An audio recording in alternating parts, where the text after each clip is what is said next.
The human mating dance, right, is a very complicated thing, right? Yeah. In some sense, your future wife is out there. It's about two things, really. It's about possibility and it's about negotiating power. There's this kind of subtle playing of hints and hinting and suggestion. The psychology of all this, and in terms of jealousy and the terms of notions of roles and relationships, is very dynamic right now. And there's been a lot of beautiful writings about this. I'm not on the apps because that's not my thing, but I research this a lot through other people.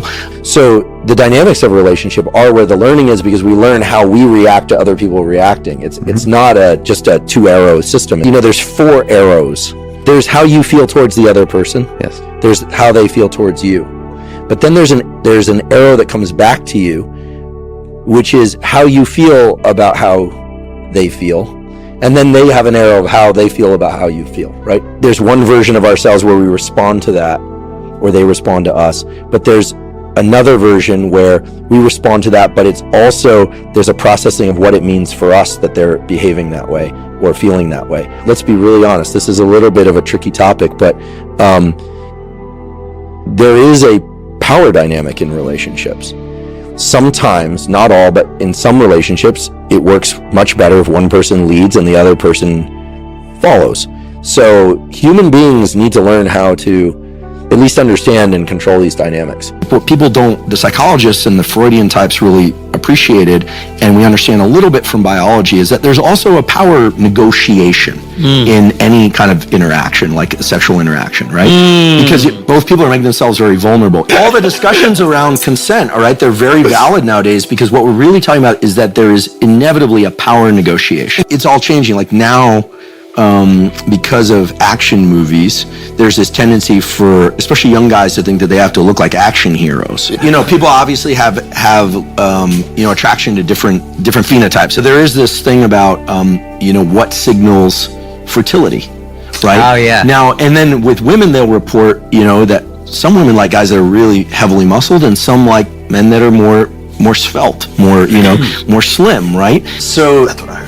Well, there's this idea of an arousal template, right? Like people have an array of things that to them are arousing. And for some people, that arousal template is very narrow and very specific. And this is discussed in certain communities more than others. But some people are like pure dominant, pure submissive. Some people are what they call switch, right? There's this whole landscape. There's a really interesting literature about this. If you look at sort of who people select to have sex with versus who people select to try and form long-term relationships with them, there are also issues of sort of body type preference and safety. I mean, there are many men who would not choose to be with the woman that is most attractive to everybody because they don't have the confidence they could keep her. That's right? a good point. Even if she's not a flirt. Some men deliberately wouldn't want to be with the most beautiful. People tend to match up pretty closely in terms of attractiveness. Pretty closely. Not always. Yes, it's true that resource potential is an important variable because people have to think about safety and childcare and a number of things. It's the only way but women work too, right? Women can work too. But more important than any other feature across all cultures is that the woman reports that she sought someone who is kind to them. Not necessarily kind to everybody, but kind to them. In other words, they're not interested in being with someone who's really wealthy who treats them like garbage. It's about safety and kindness, because you're talking about a long-term bond. Kindness towards them is critical, but not necessarily kindness to everybody. When you look at the roots of jealousy and concerns about infidelity, it all kind of makes sense in this very old-fashioned model. It also makes sense in the model that we live in now, because the last thing you want is someone with a ton of reproductive potential, resource potential, who's going to treat you like garbage. Chances are they're not going to stay with you. Or you're going to be there, but then they're going to bring in other mates. Kindness toward each other is fundamentally the most important variable, which is kind of reassuring. I don't say that to be politically correct. That's how the data fall out. And that never gets discussed because it's not as edgy as thinking like, oh yeah, it's all about money, it's all about beauty, it's all about this. And so there's also something very special to people about the other person who is very desired by a lot of people, treating them particularly nicely. And it has to do with, when you first meet someone and you're attracted to them, you're essentially objectifying them. Meaning, not in the way people might think, you are not dependent on them for emotional stability or survival. The closer you get to somebody, you form a real emotional bond, the harder it is to objectify them. And I use those words in the true, the psychological sense, not in the way they're typically thrown around nowadays. Objectifying someone is you want them, right? You desire them, but you don't need them for anything. You don't need them to pay your rent. You don't need them for emotional support. You don't need to be held. You don't need any of that. So the human mating dance is one of, at first, objectification. Yeah. Anyone who argues different is probably not of our species. And then slowly over time, less and less objectification and more emotional dependence. They're no longer just an object. You're no longer just an object to them. You know, it's tricky, right? Because everyone loves when you get to the point in a relationship where you just hang out, you just watch movies and stuff. But then, you know, if you're not actually objectifying each other every once in a while, you need to. It can go really flat. Sexual attraction is the thing of objectification, but then as you enter into a relationship, you lose that. And so a lot of times people will have affairs. People will start looking at pornography excessively instead of their person. Relationships can continue long periods of time with a lot of excitement, like sexual excitement, but also healthy attachment by cycling in and out of objectification, attachment, objectification, attachment. You know, in some cultures, men and women will only touch for 2 weeks out of the month. And then for the other 2 weeks, the excitement and the sensuality and the sexuality is very heightened. And then they go back to this kind of distancing. Statistically, those relationships tend to last a very long time with at least reported mutual feelings of intense attraction for many, many, many decades. But there's also the element of nurturing, right? I mean, I think that going through life with somebody is so much better than going through it alone. And I'm sometimes so positively struck by how supported I feel, because for many years I was just kind of doing everything on my own. So any little thing, I'm like, oh my goodness, this feels huge. But if one is mainly focused on taking good care of the other person, provided they're also focused on taking good care of you to some extent, and we're good at taking care of ourselves, everybody flourishes. Everything gets better. Looking to anything external to soothe yourself it puts you in a terrible position to be a caretaker of yourself and other people, right? So learn how to self-soothe, right? Learn how to calm your mind, steady your actions, steady your voice. And I think that when people say relationship is hard, the only really hard part of a good relationship is just dealing with oneself and making sure that you're staying in that mode of caretaking. And also I think the dynamics have to be right. People need to know what they need. And so knowing what you need and what you crave is really important. And then once you do that, you can create the relationship you want. I've seen that over and over again. And people are different.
down, what's left is right.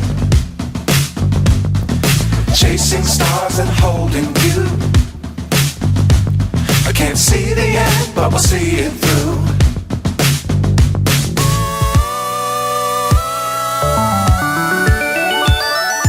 Flying, get on board. We're smiling on top of the world.